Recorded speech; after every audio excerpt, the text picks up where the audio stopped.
Welcome to topic 2 in the first module of change management.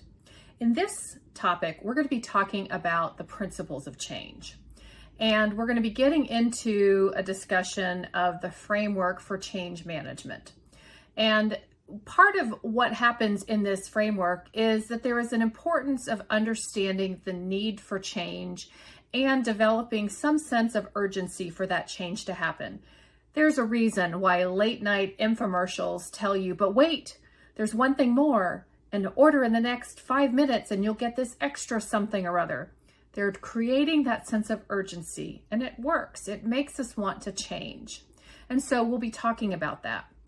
And we also need to look at a quote that Peter Drucker is said to have shared, that culture eats strategy for breakfast. And that's really important to understand in change management, because the culture of an institution or an organization is absolutely crucial, because the best strategy in the world, if it somehow violates the values or the beliefs or the norms of an organization, will cause that change to fail.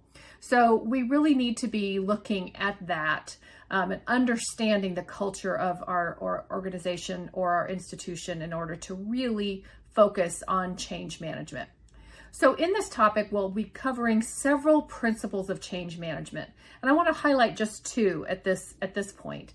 The first is communication, and this is going to be said again and again and again. Communicate, then communicate some more. If people don't know what you're doing or why you're doing it, then the chances for that change management to be impactful are very slim. So communication is crucial and important. And there'll be other topics where we talk about that in even more detail.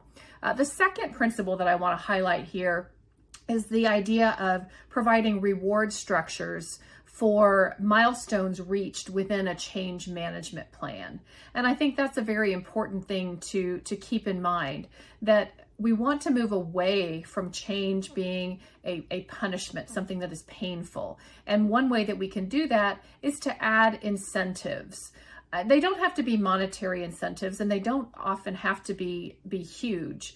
But looking at what can we do to highlight some reaching of some milestone or some aspect of that change management, and how we can acknowledge and celebrate those successes is an important piece to do that. And so as we look in this topic about the overall principles of change, that helps us to understand even more how we're setting up this framework for change.